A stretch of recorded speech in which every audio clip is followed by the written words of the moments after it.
Hello दोस्तों, मैं दीपक कुमार एक बार फिर से आप सभी का दीपक सर एजुकेशन पॉइंट के प्लेटफॉर्म से स्वागत करता हूं।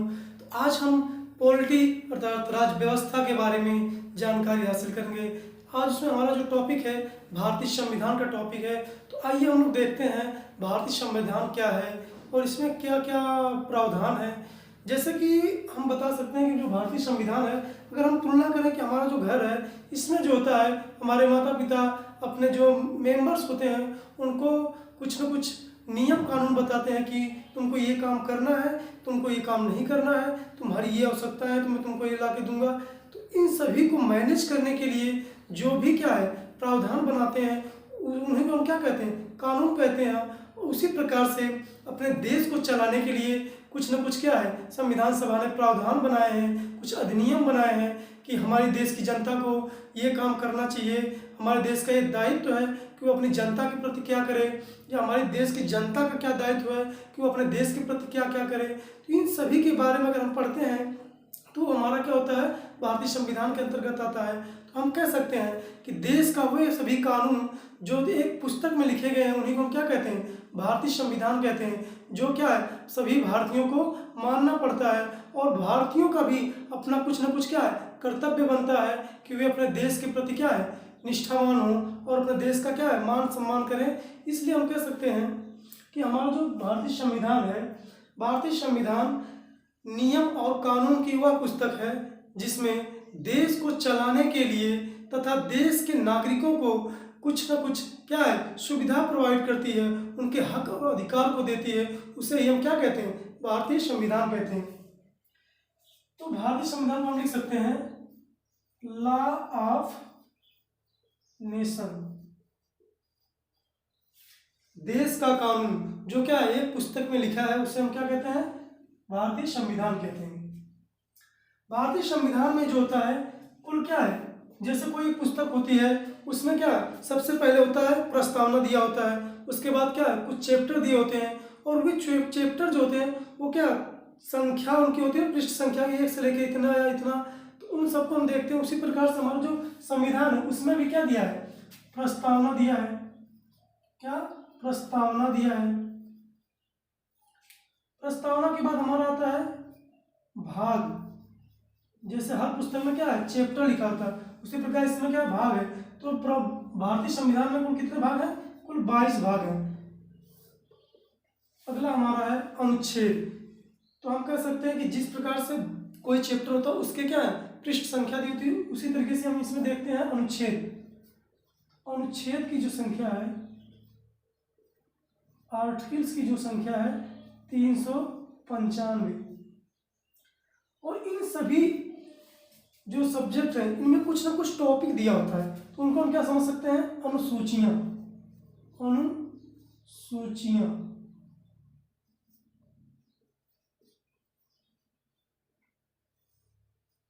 तो जब हमारा जो संविधान बना था उस टाइम जो हमारी अनुसूचियां कुल कितनी थी, 8 अनुसूचियां थी। लेकिन वर्तमान में अगर देखा जाए तो कितनी हो गई हैं, 12 अनुसूचियां।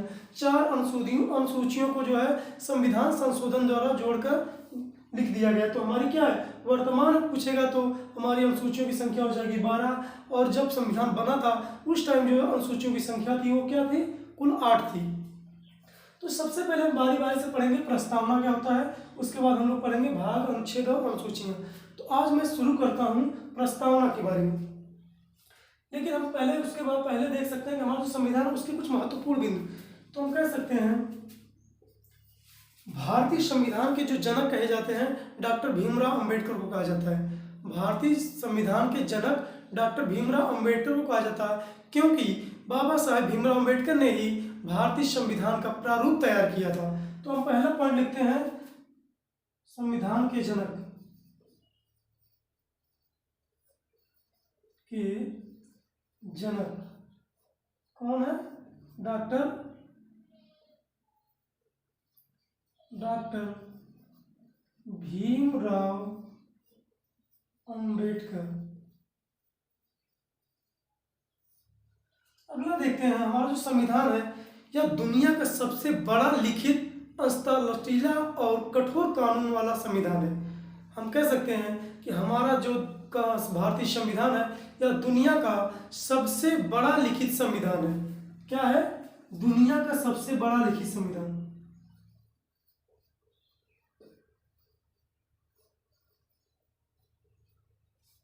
दुनिया का सबसे बड़ा लिखित संविधान।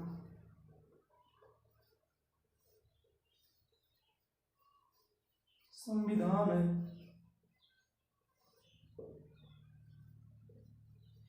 यह संविधान जो है अंशतः लचीला है और अंशतः क्या है कठोर है। ना ही बहुत आसान है और ना ही बहुत क्या है कठोर कानून है। जैसे सऊदी अरबिया का जो कानून है उसमें अगर कोई चोरी कर लेता है तो उसके क्या हाथ काट दिए जाते हैं, या कोई अपराध करता है तो उसको बहुत ही कठोर से कठोर कानून बनाए गए हैं, उनको बहुत ही कठोर से कठोर दंड दिए जाते हैं। लेकिन भारतीय संविधान बहुत ही क्रूर तरीके से नहीं है, इसलिए हम इसको क्या कहते हैं, ना ही हमारा जो भारतीय कानून है या हमारा जो भारतीय संविधान है यह अंशतः कठोर या अंशतः लचीला है। अगला हम देखते हैं भारतीय संविधान सीमित संविधान है। कैसा संविधान है? भारतीय संविधान सीमित संविधान है। हम कह सकते हैं कि ये जो भारतीय संविधान है इसको ना ही बढ़ाया जा सकता है और ना ही कम किया जा सकता है, लेकिन इसमें समय समय पर इसको और मजबूत बनाने के लिए, इसको और प्रभावी बनाने के लिए इसमें क्या है संशोधन किए जा सकते हैं। लेकिन 395 अनुच्छेद से 396 अनुच्छेद नहीं किए जा सकते। हम इन्हीं में इसी सीमित सीमा के अंदर ही क्या करते हैं, इनमें का खा जोड़कर लिख सकते हैं, लेकिन 395 को 396 नहीं कर सकते। तो हम कहते हैं भारतीय संविधान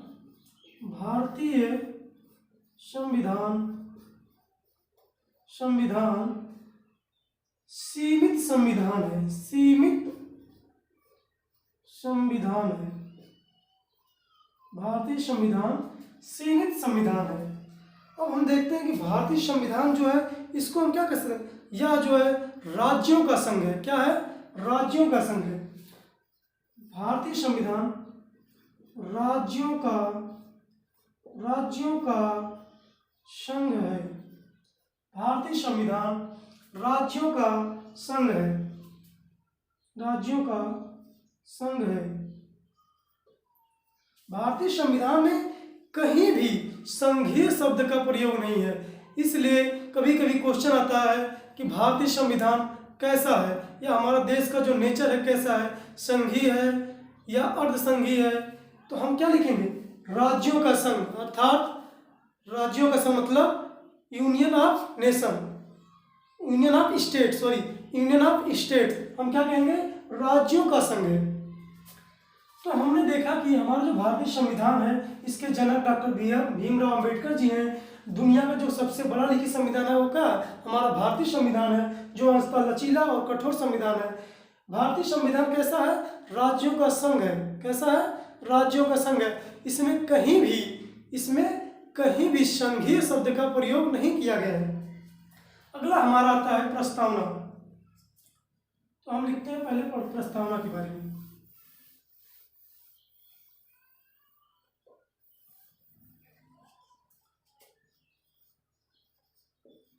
प्रस्तावना, जैसा कि मैंने पहले ही बताया, किसी भी पुस्तक में क्या होता है, सबसे पहले प्रस्तावना दिया होता है कि उस पुस्तक में क्या क्या लिखा गया है। तो हम देखते हैं कि जो हमारा भारतीय संविधान है उसमें प्रस्तावना है। तो पहले तो कुछ समय तक इसको क्या, भारतीय संविधान में प्रस्तावना को माना ही नहीं जाता था, लेकिन केशव बनाम भारती बनाम केरल के जो जजमेंट आया था सुप्रीम कोर्ट का, उसमें जो है भारतीय संविधान में प्रस्तावना को माना गया कि हाँ, प्रस्तावना भी भारतीय संविधान का अंग है। कौन से जो जजमेंट था, केशव भारती बनाम केरल के जजमेंट में सुप्रीम कोर्ट ने यह माना कि हाँ, प्रस्तावना भी क्या है, भारतीय संविधान का अंग है। तो हम देखते हैं प्रस्तावना के बारे में कुछ महत्वपूर्ण पॉइंट। प्रस्तावना क्या है? प्रस्तावना भारतीय संविधान का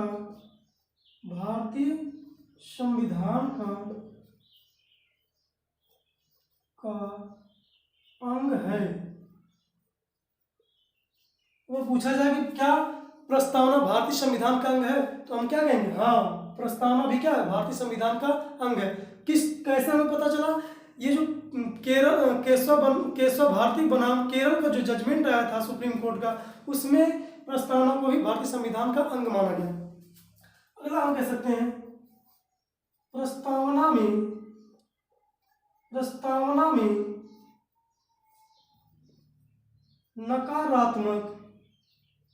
नकारात्मक संशोधन नहीं किया जा सकता। कैसा संशोधन, नकारात्मक संशोधन, अर्थात हम अगर संशोधन करेंगे तो कैसे करेंगे, उसको प्रभावी बनाने के लिए करेंगे, उसको नकारात्मक या उसको निगेटिव तौर पर रखने के लिए नहीं करेंगे।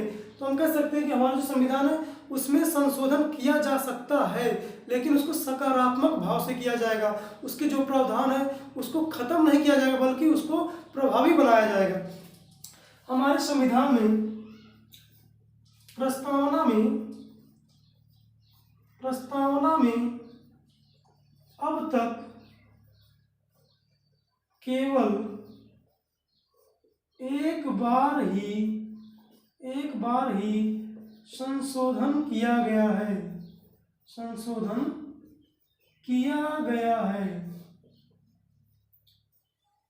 प्रस्तावना अब तक क्या है, कुल एक बार ही संशोधन किया गया है, जो कि 42वें संविधान संशोधन 1976 में किया गया था, जिसमें समाजवादी, धर्मनिरपेक्ष एवं देश की जो बंधुता को बनाए रखने का जो बात कही गई है, वो किस संविधान संशोधन में, 42वें संविधान संशोधन 1976 में कहा गया था। तो हमारे प्रस्तावना में केवल एक ही बार संशोधन हुआ है, जो कि 42वां संविधान संशोधन 1976 में हुआ था। अगला हम देखते हैं प्रस्तावना के बारे में देखते हैं। तो प्रस्तावना जो है प्रस्तावना भारतीय संविधान का अंग है। प्रस्तावना में नकारात्मक संशोधन नहीं किया जा सकता। प्रस्तावना में अब तक कुल एक बार ही संशोधन किया गया है, जो कि 42वें संविधान संशोधन 1976 में कब किया गया था, 1976 में, जिसमें समाजवादी, धर्मनिरपेक्ष और देश की बंधुता से ऐसे शब्दों को जोड़ा गया था। प्रस्तावना को, जैसे कि हम बता रहे थे, चौथा पॉइंट हमारा है, चौथा पॉइंट, प्रस्तावना को अमेरिका के संविधान से लिया गया है। प्रस्तावना शब्द जो है, प्रस्तावना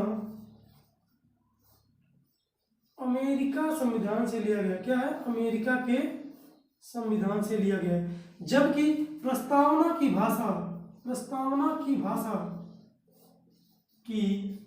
भाषा को ऑस्ट्रेलिया के संविधान से लिया गया। कहाँ से, ऑस्ट्रेलिया के संविधान से लिया गया है। तो हमने देखा कि जो प्रस्तावना है उसको भारतीय संविधान का अंग है। हमने इसमें क्या, प्रस्तावना में क्या नकारात्मक संशोधन नहीं कर सकते हैं, और प्रस्तावना को में केवल जो अब तक केवल एक ही बार संविधान संशोधन किया, जो 42वें संविधान संशोधन 1976 में किया गया था। प्रस्तावना शब्द जो है अमेरिका से लिया गया है, जबकि प्रस्तावना की भाषा को ऑस्ट्रेलिया से लिया गया है। तो आइए हम देखते हैं प्रस्तावना के बारे में।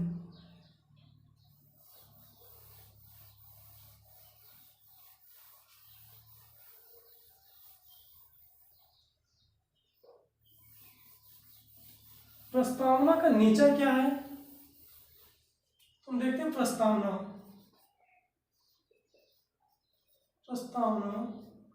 या प्रियम्बल,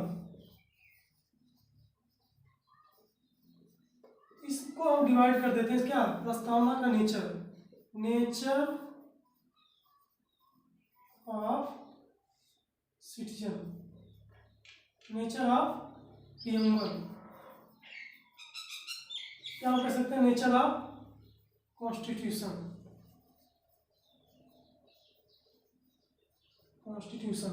अगला हमारा है राइट्स ऑफ सिटीजन, हमारे देश के जो नागरिक उनका क्या अधिकार है। अगला हमारा है डेट ऑफ इनअटैचमेंट, जो संविधान बना था उसकी निर्माण कैसे हुआ था। तो हम इसमें देखते हैं, नेचर में क्या देखते हैं, पहला हमारा है संप्रभुता। संप्रभुता, संप्रभुता, सोवरेनिटी, सोवरेनिटी। दूसरा हमारा है सोशलिस्ट, समाजवादी, समाजवादी, सोशलिस्ट। तीसरा हमारा है पंथ निरपेक्ष, पंथ निरपेक्ष। चौथा हमारा है गणतांत्रिक या गणराज्य, गणराज्य, रिपब्लिक। अगला हमारा है लोकतांत्रिक या राजतंत्र, डेमोक्रेटिक, डेमोक्रेटिक। तो हम सबसे पहले देखते हैं संप्रभुता क्या है। वे देश जिसमें देश के पास वो शक्ति होती है कि वो अपने आंतरिक मामले या बाह्य मामले में क्या है, निर्णय ले सके। ऐसे देश जो अपने आंतरिक और बाह्य मामलों में क्या है, निर्णय ले सकते हैं, उन देश को हम क्या कहते हैं, संप्रभुता वाला देश कहते हैं। जैसे हमारा भारत क्या है, अपने आंतरिक और बाह्य मामलों में क्या है, निर्णय ले सकता है।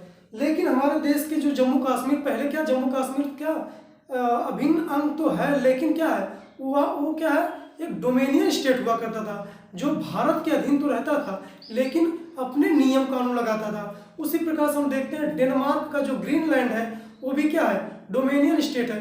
तो हम डोमेनियन स्टेट कहते हैं ऐसे क्षेत्र को या ऐसे राज्य को जो किसी देश के अंतर्गत तो होते हैं परंतु वो अपना कानून लागू करते हैं, तो उन्हें हम क्या कहते हैं, डोमेनियन स्टेट या स्वायत्त स्टेट। तो संप्रभुता वाले देश क्या है, जहां पर किसी आंतरिक या बाह्य मामलों में क्या खुद निर्णय ले सकते हैं, उन्हें हम क्या कहते हैं, संप्रभुता वाला देश, जैसे भारत। और हम अगला देखते हैं कि डोमेनियन स्टेट, जैसे स्वायत्त राज्य, जो राज्य किसी देश के अधीन तो होते हैं परंतु जो है अपना जो है खुद का नियम लागू करते हैं, तो उन्हें हम क्या कह सकते हैं, उन्हें हम स्वायत्त वाला राज्य कहते हैं। समाजवादी, ऐसे राज्य जिसमें जो है सभी के लिए क्या है, समानता का अधिकार दिया गया हो, ऐसे राज्य को क्या कहते हैं, समाजवादी कहते हैं। अगला हमारा है पंथ निरपेक्ष। पंथ निरपेक्ष ऐसे देश जो किसी भी धर्म को नहीं मानते, मतलब उस राज्य का या उस राष्ट्र का कोई धर्म नहीं, जैसे हमारा देश है, या क्या है, पंथ निरपेक्ष देश है, इसका कोई पर्टिकुलर धर्म नहीं है, बल्कि यह क्या है, सभी धर्मों को सम्मान देता है, सभी धर्मों को सब्सिडी प्रोवाइड कराता है, सभी धर्मों को सुरक्षा प्रोवाइड करता है, लेकिन किसी भी पर्टिकुलर धर्म का सपोर्ट नहीं करता। अगर हमारा जैसे केंद्र सरकार है, क्या ये किसी एक पर्टिकुलर धर्म को सपोर्ट कर सकती है, तो नहीं कर सकती। क्यों? क्योंकि हमारा देश जो है पंथ निरपेक्ष देश है। इसलिए हम क्या करते हैं, हमारी जो केंद्र सरकार है, हिंदू राष्ट्र नहीं कहते, हिंदू राष्ट्र हो जाए, हिंदू राष्ट्र हो जाएगा तो क्या है, इसमें केवल हिंदू राष्ट्र में होने पर हिंदू धर्म को जो सपोर्ट किया जाएगा। लेकिन हमारा देश क्या है, पंथ निरपेक्ष देश है, जिसमें किसी पर्टिकुलर धर्म का समर्थन नहीं किया जा सकता। जैसे अगर मुसलमानों को जो है हज यात्रा पर भेजती है सरकार, तो उन्हें सब्सिडी देती है, तो हिंदुओं को भी अगर तीर्थ यात्रा पर भेजती है तो उन्हें सब्सिडी देती है। या मुहर्रम होता है तो उसमें सुरक्षा प्रोवाइड करती है। तो दशहरे के मेले या कोई दुर्गा पूजा होता है, उन सभी मेलों में या उन सभी आयोजनों में हमारी सरकार क्या करती है, सुरक्षा मुहैया कराती है।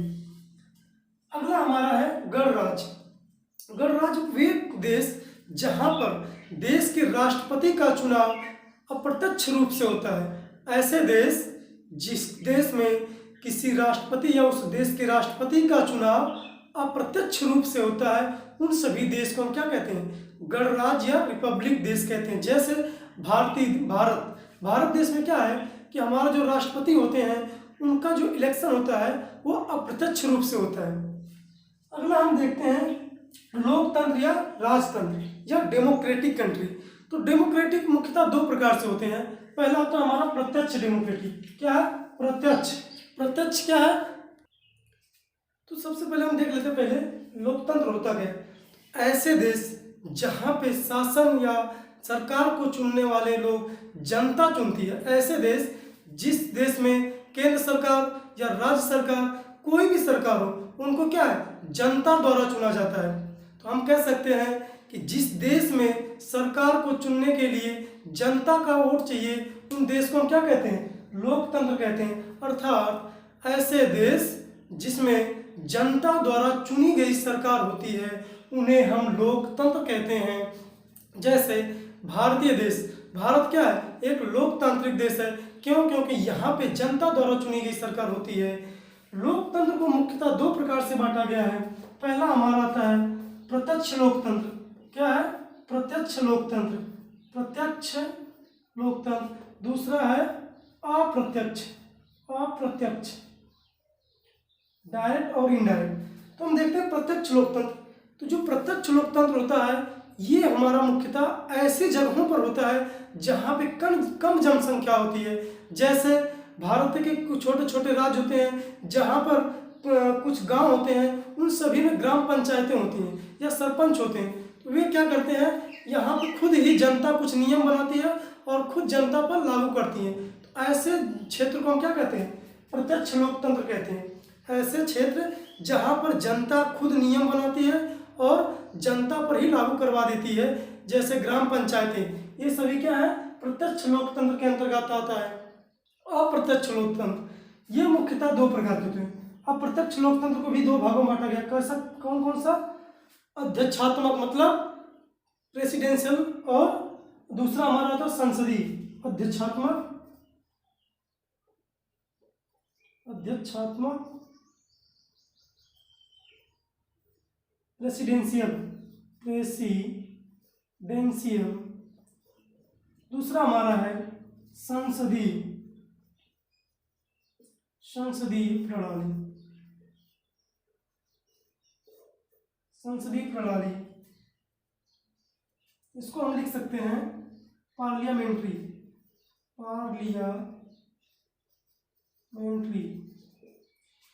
तो हमारा जो अप्रत्यक्ष लोकतंत्र है उसमें दो भागों में बांटा गया, अध्यक्षात्मक और संसदीय।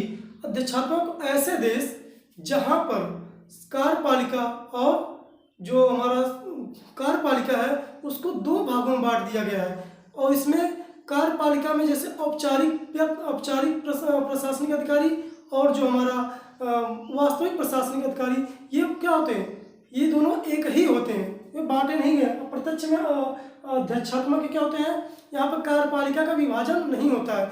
इसमें क्या है, राष्ट्रपति और प्रधानमंत्री दोनों एक ही व्यक्ति होता है। जैसे अमेरिका, यूएसए का देखा जाए तो यूएसए के जो प्रेसिडेंट होते हैं वे क्या है, अध्यक्षात्मक कार्यप्रणाली के अंतर्गत आते हैं। तो हमारा अमेरिका का जो लोकतंत्र है वो कैसा है, प्रेसिडेंशियल लोकतंत्र है। क्यों? क्योंकि वहाँ पर जो कार्यपालिका है उसको दो भागों में नहीं बांटा गया है। वहाँ पे एक ही व्यक्ति होता है जो लोकतंत्र, जो राष्ट्रपति और प्रधानमंत्री के पद पर होता है, दोनों एक ही व्यक्ति होता है। लेकिन संसदीय प्रणाली में कार्यपालिका को दो भागों में बांट दिया जाता है। अर्थात इसमें जनता जो है राष्ट्रपति को अलग चुनती है और हमारे जो प्रधानमंत्री होते हैं उनका अलग चुनाव होता है।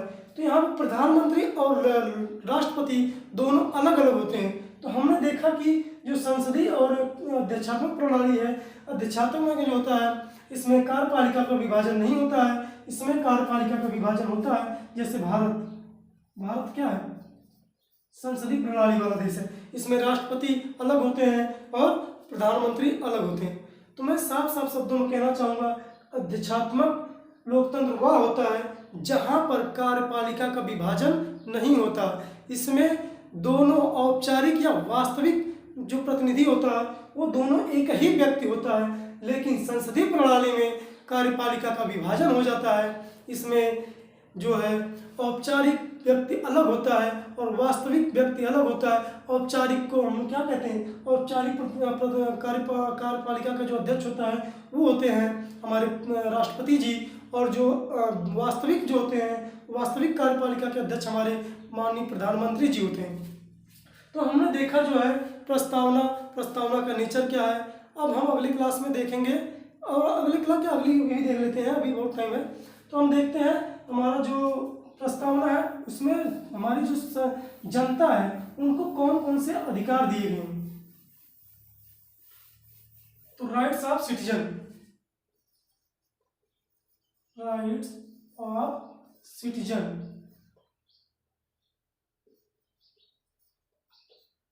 नागरिकों के अधिकार,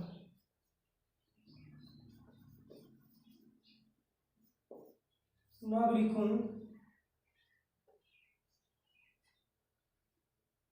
के अधिकार। प्रस्तावना में मुख्यतः 5 टाइप के अधिकार हैं, जैसे हम लिख सकते हैं न्याय, क्या है न्याय।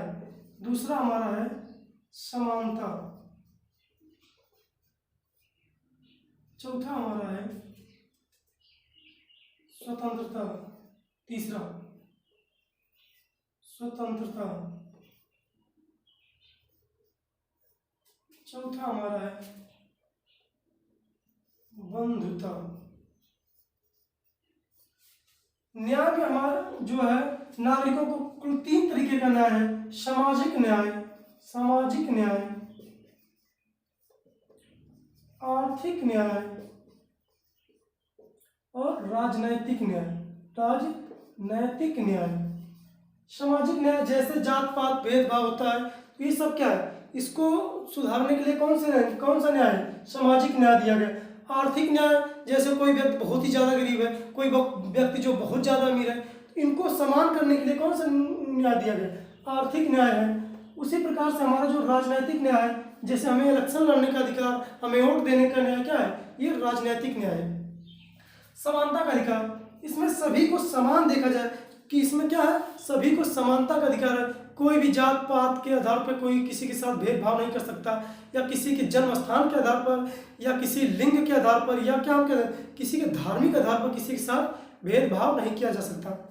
तो हम इसमें लिखते हैं स्टेटस या अपॉर्चुनिटी के आधार पर। स्वतंत्रता, स्वतंत्रता क्या है, इसमें स्वतंत्रता हमको कुल 5 तरीके दिए, जैसे हम लिख सकते हैं, कह सकते हैं बोलने की आज़ादी, थॉट सोचने की आज़ादी, अभिव्यक्ति की आज़ादी, या हम कह सकते हैं पूजा पाठ करने की आज़ादी, या हम क्या किसी के ऊपर विश्वास करने की आज़ादी, बिलीव करने की आज़ादी, फेथ, बिलीव, वर्शिप। जैसे कुछ लोग होते हैं आसाराम में विश्वास करते हैं, कुछ लोग होते हैं राधे माँ विश्वास करते हैं, तो कुछ लोग जो है बाबा राम रहीम में विश्वास करते हैं। तो सबकी अपनी अपनी क्या है, विश्वास करने की इच्छा है, तो इसमें विश्वास कर सकते हैं, हम किसी को मना थोड़ी कर सकते हैं।